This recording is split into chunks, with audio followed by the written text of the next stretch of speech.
Morning, so it's day 7 in Amman. I left Australia Friday last week and now it's the holy day here in Amman, so it's a very quiet, even though the prayer at 4:30 still woke me up. So what I'd managed to do was I'd left myself a couple of days free because I didn't know what I was going to end up doing, so I left 2 days free. So I suspect I'm heading to Aqaba today for an overnighter, and then I suspect I'm going to Wadi Rum and spending an overnight in a Bedouin camp in Wadi Rum, even though I'm booked in a Bedouin camp for 4 nights in Wadi Musa, which is the village near Petra. Everybody just has this absolute obsession with getting people to go to Wadi Rum. It apparently has this mystical feeling about it. So I'll be doing a 4-wheel drive ride, and I don't know if the balloon rides still happen. But if they do, I may end up doing that. So the whole week so far has been a contrast. I've met 2 of the 4 people that I came over to see. They worked out at different levels, and just a wonderful, amazing experience. I've got to meet some members of some families, so that was a bit interesting. We went out for a meal, been to the same restaurant twice. Yeah, so I've got a week ahead of me. The hamstring is still really, really sore, so hopefully that'll settle if I don't do much activity the next couple of days before I actually do get to Petra, because those big walks at Petra were my priority to start with. So we'll just wait and see. So day 7, anything could happen. I don't have any accommodation booked for the next 2 nighs. The adventure continues. I love travelling. Assalamu alaikum. I am on my way to Aqaba for the day, and I'm with my driver, Ali. That's why I have no fingernails left, because nice hair. You stroke it. You can put little pigtails in it. You can throw it over his shoulder. Excellent hair has Ali. So we've stopped off and we've met up with some of his friends. Hello. Hi. Hello. And the one thing that I can say is I'm actually going to die of lung cancer, because I've been with these people for over a week now, and I've smoked more cigarettes in a week. Just by... It's only 4 cigarettes. Still nothing. You didn't complete the box yet. Don't believe a word he says. Just by walking down the street, you suck in other people's excess fumes. So enjoy the ride. We're heading off to Aqaba. So I'm about 30 k's from Aqaba, and it's been an absolutely beautiful morning.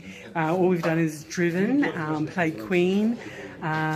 We did a bit of Hotel California. We've done some great singing as we went, and now we're at a rest stop where I am organising what we're doing at Wadi Rum, and got that accommodation at Aqaba.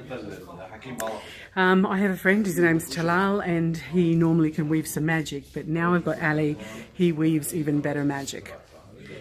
So I'm just wandering through his friend's store, because everybody has a friend. And because I'm, as I say, downsizing, I can't actually buy anything, because one, I can't afford to bring it home, and what will I do with it when I get home? But everything here is just so beautiful, and it just brings back those memories of those interesting, just the whole interesting experiences. So one thing when you come into a place like this, you've got the tourist attraction thing, but you have these seats. And on these seats, all the deals are made on these seats, all the conversations, all of the catching up with friends. It's just the most social event. No, on the phone. They're always on the phone. If they're not on the phone driving, they're on the phone walking. They're just always on the phone. Talking about me. What, somebody else? Jordanians. Jordan. Not me. I'm not Jordanian. Palestinians actually do have phones as well. And sorry, what was that about hair? Jordanians have hair. Yeah. Other Palestinian without. Palestinians don't have hair. So that's the way we can distinguish. So you can't put pigtails and can't throw it over his shoulder? That's why we have hatta. To cover our head.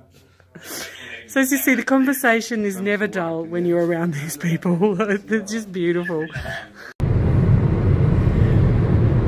have the absolute pleasure of driving from the north, from Amman down to the south, Aqaba. And I have fantastic company. Hello. And we are driving through the magical space that is known as Wadi Rum. It's just a mystical moonscape. We have organised for tomorrow to go to drive in the four-wheel drive for about 3 hours, and then we will stay at a Bedouin camp. And we will see the sunset from the desert. And we will see the sunset from the desert. Sometimes when that comes from a Palestinian, Jordanian, it just sounds so wonderful. And I'm excited to see what the rest of the day is going to hold when we get to the seaport of Aqaba. So we're driving into Aqaba city, and you can see the Red Sea in front of us. Because I hurt my hand, I'm not actually going to be able to do any snorkeling in the Red Sea, unfortunately, but I will go down to the beach. And what you can see on the other side, if I can just disconnect the power source, you actually have Israel over there. You have the city of Eilat, and in between you can see a green space. Baby, you can see a green space. That's actually the no man land between Jordan and Israel. The interesting thing about Aqaba is it's a tax-free zone, so if you do purchase any electrical items and we go through a checkpoint leaving the city, we will have to be, we will be charged taxes for that. But how long has that tax thing been? For a long time? It's up to things you buy. No, but how long has that been in place? Has it been in place for 50 years? Like 10 years. 10 years, okay. So this is a recent taxation law for bringing in electrical goods. Yes. Because this is the only seaport, because Jordan, other than this point, is landlocked. Yes. And there's a jet. Air Force show. Air Force jet, yeah.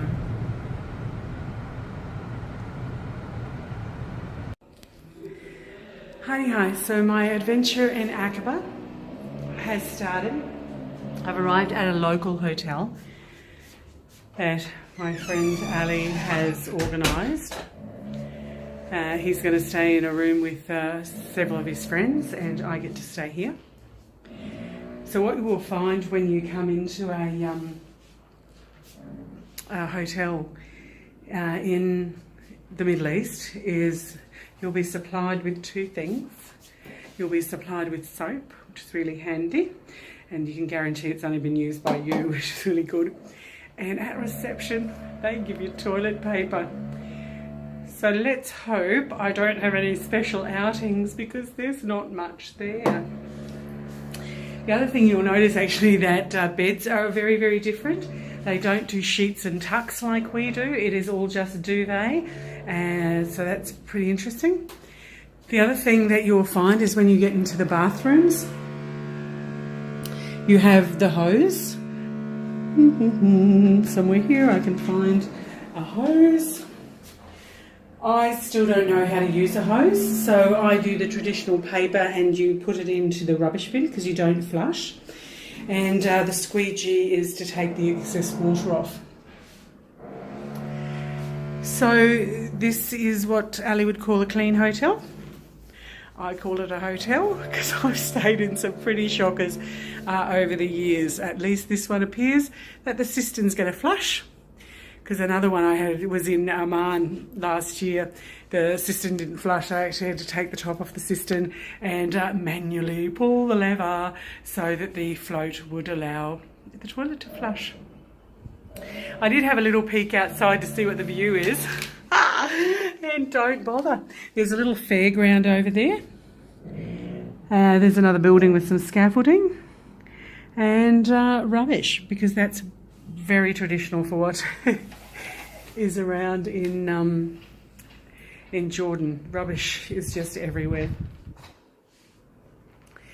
So this is my adventure starting in Aqaba. We've got an hour to rest and then we'll start for the afternoon.